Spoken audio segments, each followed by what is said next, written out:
사무엘상 26장 13절에서 25절 말씀. 이에 다윗이 건너편으로 가서 멀리 산꼭대기에 서니 거리가 멀더라.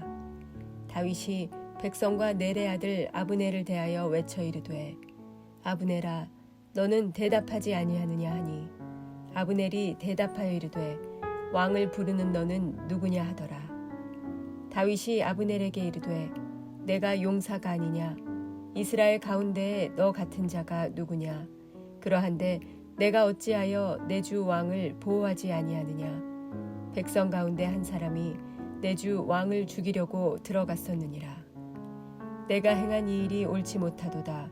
여호와께서 살아계심을 두고 맹세하노니 여호와의 기름 부음 받은 너희 주를 보호하지 아니하였으니 너희는 마땅히 죽을 자이니라. 이제 왕의 창과 왕의 머리 곁에 있던 물병이 어디 있나 보라 하니 사울이 다윗의 음성을 알아듣고 이르되 내 아들 다윗아 이것이 내 음성이냐 하는지라. 다윗이 이르되 내 주 왕이여 내 음성이니이다 하고 또 이르되 내 주는 어찌하여 주의 종을 쫓으시나이까 내가 무엇을 하였으며 내 손에 무슨 악이 있나이까 원하건대 내 주 왕은 이제 종의 말을 들으소서. 만일 왕을 충동시켜 나를 해하려 하는 이가 여호와시면 여호와께서는 제물을 받으시기를 원하나이다 마는 만일 사람들이면 그들이 여호와 앞에 저주를 받으리니 이는 그들이 이르기를 너는 가서 다른 신들을 섬기라 하고 오늘 나를 쫓아내어 여호와의 기업에 참여하지 못하게 함이니이다. 그런즉 청하건대 여호와 앞에서 먼 이곳에서 이제 나의 피가 땅에 흐르지 말게 하옵소서.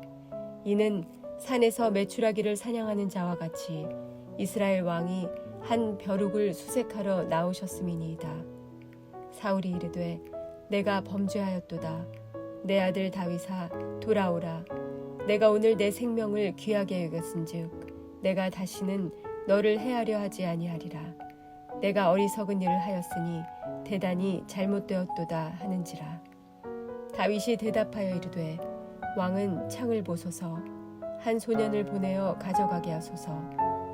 여호와께서 사람에게 그의 공의와 신실을 따라 갚으시리니 이는 여호와께서 오늘 왕을 내 손에 넘기셨으되 나는 손을 들어 여호와의 기름 부음을 받은 자 치기를 원하지 아니하였음이니이다. 오늘 왕의 생명을 내가 중히 여긴 것 같이 내 생명을 여호와께서 중히 여기셔서 모든 환난에서 나를 구하여 내시기를 바라나이다 하니라. 사울이 다윗에게 이르되 내 아들 다윗아 내게 복이 있을지로다. 내가 큰 일을 행하겠고 반드시 승리를 얻으리라 하니라. 다윗은 자기 길로 가고 사울은 자기 곳으로 돌아가니라. 아멘.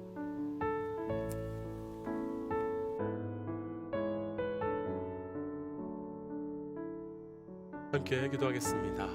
하나님, 우리의 삶의 모든 걸음걸음마다 주께서 우리의 힘과 능력 되시고 또 우리의 보호자 되어주시는 애 감사합니다.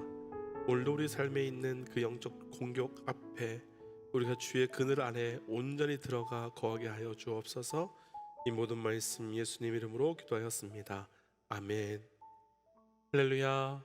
오늘도 우리에게 새날을 허락하시고 또 그 새날 가운데 하나님의 살아계심을 경험하게 하시고 또 그것을 통하여 일하여 주시고 계시는 우리 하나님의 이름을 높이 찬양합니다. 오늘 우리가 함께 나눌 말씀의 제목은 어제 말씀의 제목과 동일한 한결같은 영적 공격이라고 하는 말씀의 제목으로 사단이 어떻게 우리를 공격하는가에 대한 말씀을 함께 나누었었습니다. 특별히 우리가 어제 오늘 묵상하고 있는 사무엘상 26장은 사무엘상 24장과 쌍둥이장이라고 불릴 만큼 비슷한 말들과 비슷한 사건들이 참 많이 기록되어 있습니다. 사울을 죽일 수 있는 기회가 생겼지만 다윗은 사울을 죽이지 않았습니다. 또 사울은 자신을 죽이지 않은 다윗을 자신을 죽일 수 있는 기회가 있었음에도 불구하고 나를 죽이지 않은 다윗을 향하여 나에게 선의를 베풀어 주셔서 고맙다 라고 하는 장면이 나타납니다. 어제도 말씀드렸지만 오늘 본문 이후에 다시는 사울과 다윗이 만나는 일들이 없기에 오늘 말씀에는 그 두 사람의 마지막 만남 속에서 사단이 우리를 어떻게 한결같이 공격하는지 끝까지, 다시요, 한결같이 우리를 어떻게 공격하는지, 언제까지요? 끝까지 공격하는지 모습이 나타납니다. 어제 말씀에서도 우리가 함께 나누었지만 오늘 말씀을 통해서 우리를 공격하는 그 사단의 한결같은 방법을 잘 분별하시고 저를 비롯한 우리 모든 믿음의 동역자들께서 끝까지 승리할 수 있는 영적 은혜가 우리 모두에게 있기를 주의 이름으로 축복합니다. 한결같은 영적 공격 첫 번째, 우리 17절 말씀이에요. 17절 말씀 함께 좀 읽어볼까요? 사울이 다윗의 음성을 알아듣고 이르되 내 아들 다윗아 이것이 내 음성이냐 하는지라. 다윗이 이르되 내 주 왕이여 내 음성이니이다 하고 아멘. 24장에서 있었던 사건과 아주 비슷하게 진행이 됩니다. 다윗이 사울을 죽일 수 있는 기회가 생겼는데 사울을 죽이지 않았고, 그리고 다윗이 자신에게 안전이 확보되고 난 다음에 사울에게 당신을 죽일 수 있었지만 나는 죽이지 않았습니다 라고 하는 장면입니다. 그런데 이 부분에서 사울이 조금 이해가 되지 않는 부분이 있습니다. 우리가 이미 24장에서 보았지만요, 사울은 자신을 살려준 다윗에게 눈물로 마음을 다하여서 그 감사를 표했습니다. 그리고 내가 틀렸고 너가 옳았다라고 말했을 뿐만 아니라 하나님께서 너를 이 나라의 왕으로 세워줄 것을 나도 안다 라면서 정말 마음을 다해서 다윗에게 미안한 마음과 감사의 마음을 표했었습니다. 그런데 오늘 동일한 상황 가운데 또 놓이게 되었고, 동일한 일은 또 반복되게 되었고, 심지어 사울이 다윗에게 한 말까지도 만약 우리가 이 장을 가리지 않는다면 말씀만 읽는 것만으로는 24장인지 26장인지 구별이 되지 않을 정도로 비슷하게 반복이 됩니다. 이 부분에서 이해가 안 되는 것은 그렇게 큰 은혜, 아니 생명을 살려준 무엇과도 비교할 수 없는 그 큰 은혜인 생명 살려줌의 은혜를 받은 사울이 어떻게 또다시 그런 짓을 할 수 있는가라는 것 때문입니다. 그런데 사실은요, 이런 일은 사울에게만 있었던 사건이 아니었습니다. 애굽에서 처참한 모습으로 노예로 살고 있던 그들을 더 이상 노예로 살지 않고 하나님의 백성으로 살도록 하기 위하여 애굽 땅에서 나오게 하는 엄청난 은혜를 주셨지만, 광야에 나오자마자 이스라엘 백성들은 홍해를 만나 그것을 건너게 하셨지만 그럼에도 불구하고 먹을 것이 없고 마실 것이 없다고 원망했고, 먹을 것 마실 것을 주었지만 또 고기를 주지 않는다고 원망했습니다. 뿐만 아니라 초대교회는 오순절날 마가의 다락방에 불과 같은 성령께서 임하여 주셔서 살아계신 하나님의 놀랍도록 증거되어 그들을 증인으로 세웠지만, 그 다음은 히브리파 사람들과 헬라파 사람들이 서로 우리가 옳다며 왜 우리에게 많은 것을 주지 않느냐면서 싸우는 장면이 등장합니다. 이해가 안 됩니다. 이해할 수가 없습니다.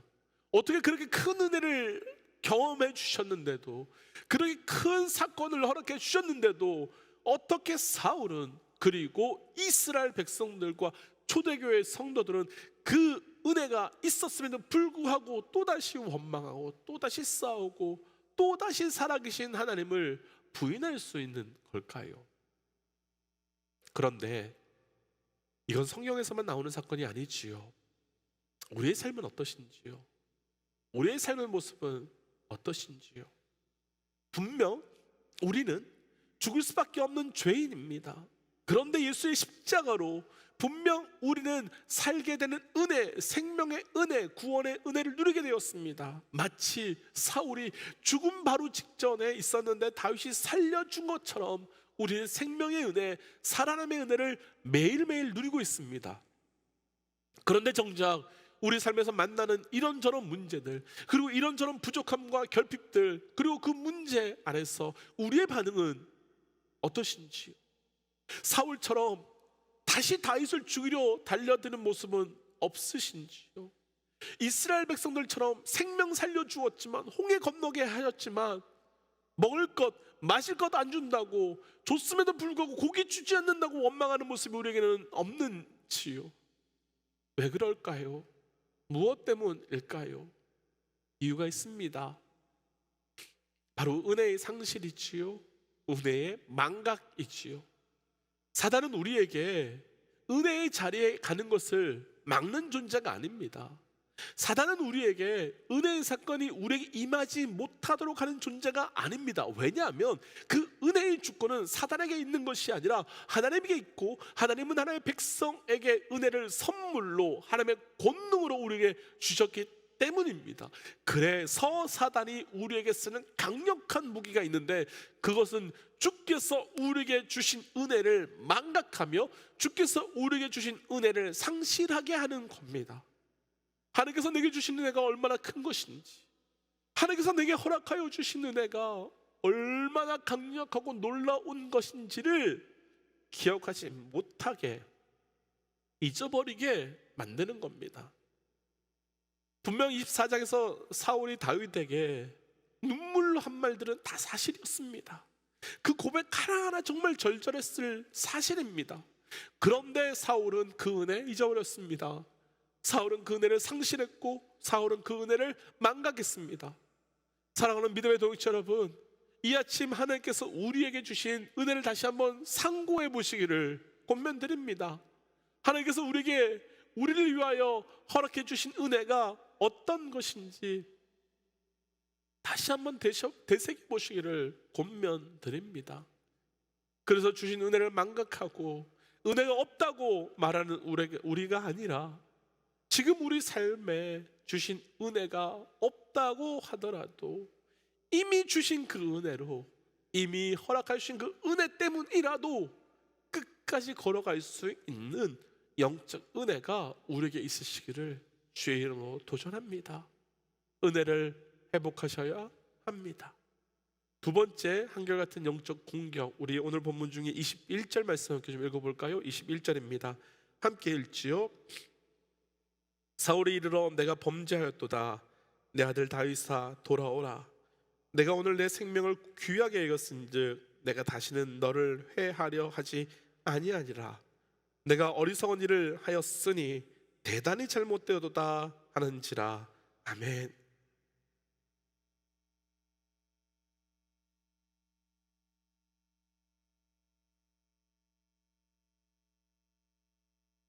오늘 말씀은 앞에서 말씀드린 것 같이 24장과 쌍둥이 장이라고 말할 정도로 비슷한 말들과 비슷한 행동들이 계속 반복됩니다. 조금 전 말씀에서도 사울은 다윗을 향해서 내 아들아 라고 부르면서 내가 너를 해하려 하였으나, 내가 너를 해하였으나 너를 나에게 범죄하려고 했지만 자신의 어리석음을, 그리고 나의 잘못됨을 인정한다 라고 말합니다. 성경을 가지고 계신 분들은요, 24장 16절부터 22절까지의 말씀을 한번 오늘 말씀과 대조해 보면서 읽어보시면 동일한 이야기를 사울이 하고 있는 것을 볼 수 있을 겁니다.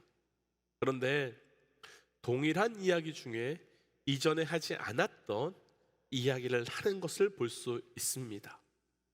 이전에 하지 않았던 이야기를 하는 것을 볼 수 있습니다. 아니, 어쩌면 다윗에게 가장 마지막 만나는 이때 가장 강력한 유혹이 될 수 있는 한마디가 숨어 있는데, 그 말이 바로 내 아들아 내게로 돌아오라 라는 말입니다. 내 아들아 내게 돌아오라 라는 말입니다. 지금까지 사울은 다윗에게요 돌아오라 한 적이 없었습니다. 그런데 지금은 돌아오라 하라고 말합니다. 왜 돌아오라고 말하는 말이 다윗에게 영적 공격이 될까요? 상황을 한번 조금만 생각해 보면요, 우리가 충분히 이해가 될 수 있을 것 같습니다.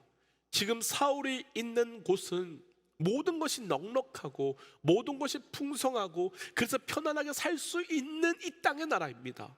반면 다윗이 지금 있는 광야는 먹을 것도 마실 것도 없고 매일매일 어디서 자야 될지 어떻게 살아가야 될지를 고민하며 살아가는 갈등이 일상화되어 있는, 염려가 일상화되어 있는 땅입니다.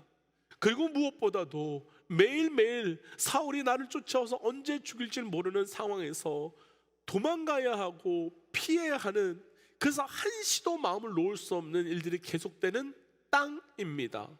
그런데 이런 상황에서 사울이 내게로 돌아오라라고 말합니다. 그럼 다윗은 돌아가면 지금까지 하고 있던 고생 다 멈출 수 있습니다.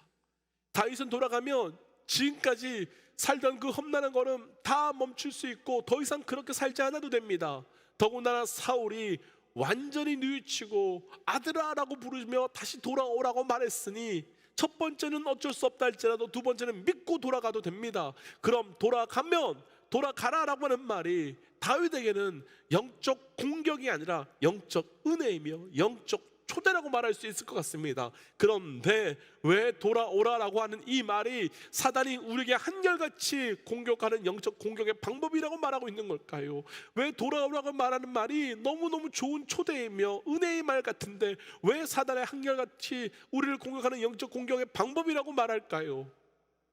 우리가 지난주 말씀에서 나누었지만 다윗이 광야를 지나가는 이유가 있었습니다. 하나님께서는 아무런 이유 없이 다윗을 광야로 두신 것이 아니라 아무것도 없는 모든 것이 평평하고 드러나는 그 광야에서 하나님께서는 다윗을 통해서 하나님의 나라를 세워가고 계셨습니다.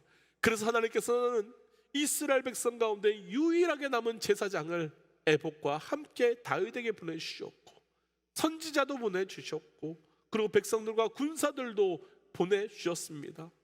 그러니까 다윗이 광야에 사는 것은 단순히 광야에 사는 것이 아니라 하나님 나라를 향해서, 그러니까 세워져 가고 있는, 이미 시작되었지만 완성되지 않은 세워져 가는 하나님의 나라를 위해서 그 걸음을 걸어가고 하나님의 백성으로 살아가고 있었던 겁니다.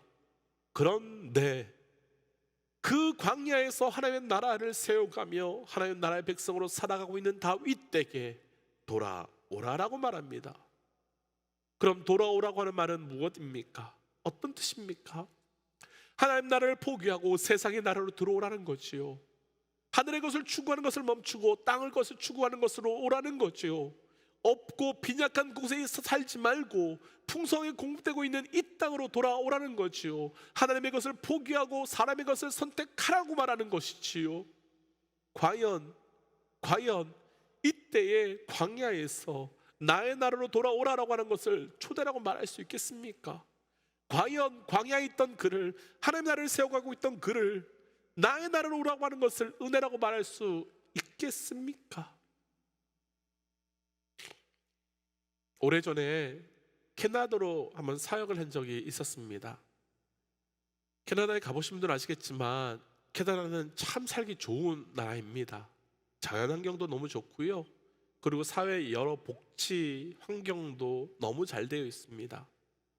사역 때문에 간 길이라 아는 목사님 댁에서 숙박을 하게 되었는데 이런저런 이야기를 나누다 보니까 목사님께서 하시는 말씀이 캐나다가 전도하기가 너무 어려운 곳이라고 말씀을 하셨습니다.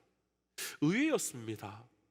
그런데 그 이유에 대해서 말씀하시는데 나라가 완전한 안전, 완전한 풍성함을 제공해 주니까 사람들이 하나님을 찾을 이유가 상실되었고 그 대신 점점 더 하나님을 의지하기보다 국가를 의지하는 그 비중이 점점 커지고 있다는 이야기를 해준 적이 있었습니다. 상황은 다르지만 본질적으로 오늘 말씀과 너무 비슷한 말씀입니다. 사단은 점점 더 세상의 나라를 그리고 이 땅의 나라를 더 매력적이게 보이고 더 풍성하게 만들어서 그래서 마치 우리의 모든 것을 다 공급해 줄 것처럼 만듭니다. 그러면서 그 나라로 오라고 말합니다. 더 이상 기도할 필요도 없고 더 이상 간구할 필요도 없고 더 이상 애쓸 필요도 없고 모든 것을 누릴 수 있는 그 땅으로 내가 그냥 공급해 줄 테니까 그곳으로 오라고 말합니다. 심지어 이 시대는 믿음의 사람들조차도 그래서 예배를 포기하고, 그래서 믿음을 포기하고, 그래서 예수를 포기하는 시대가 되었습니다. 분명히 풍성한 것을 주는 세상으로 나와라라고 하는 그 시험이 우리에게 반드시 있을 것입니다. 분명히 있을 것입니다. 그때 어떻게 하시겠습니까? 오늘 말씀 마지막 25절 말씀을 한번 보십시오. 25절 말씀을 보면 말씀 끝에 이렇게 되어 있습니다. 사울은 사울의 자리로, 그리고 다윗은 다윗의 자리로 돌아갑니다. 돌아오라고 하는 유혹이 시험이 되지 못한 거지요. 사랑하는 믿음의 동지 여러분, 우리가 경험하게 될 이런 시대에 우리가 담대히 안 간다고 외칠 수 있는, 나는 주의 나라에 거할 거라고 말할 수 있는 영적 은혜가 우리에게 있으시기를 주의 이름으로 도전합니다. 그래서 이 시간 이렇게 기도하고 싶습니다. 하나님, 내 삶에 계속해서 하나님의 은혜를 잃어버리게 하는, 망각하게 하는 사단의 시험에 담대히 승리케 하여 주시고 하나님 나라의 백성으로 살게 하여 주옵소서라고 함께 시간 기도하며 나가겠습니다. 함께 기도하겠습니다. 기도하지요.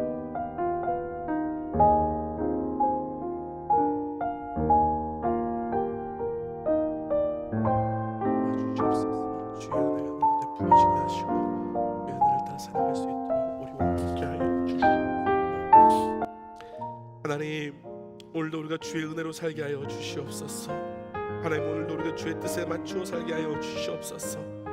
주께서 우리에게 주셨던 그 은혜를 상실하고 잃어버린 자가 아니라 주께서 우리에게 얼마나 많은 은혜를 주시는지 분별하고 그 은혜를 상실하는 것이 아니라 은혜를 붙들고 살게 하여 주시옵고, 또한 하나님, 우리 삶에서 그의 나라로 내려오라고 하는 유혹 앞에 담대히 선포할 수 있는 영적 은혜가 우리에게 있게 하여 주옵소서. 이 모든 말씀 예수님 이름으로 기도하였습니다. 아멘. 사랑하는 믿음의 동지 여러분, 주께서 우리에게 허락하셨던 그 은혜를 망각하시지 마시고 은혜를 회복함으로 그의 나라로 내려오라라고 하는 그 외침에 담대히 주의 나라에 멈출 수 있는 영적 은혜가 우리 모두에게 있으시기를 주의 이름으로 축복합니다. 우리 함께 선포하고 또 삶의 자리로, 또 기도의 자리로 들어가지요. 함께 선포하겠습니다. 하나님은 살아계십니다. 아멘. 승리하십시오. 함께 기도하지요.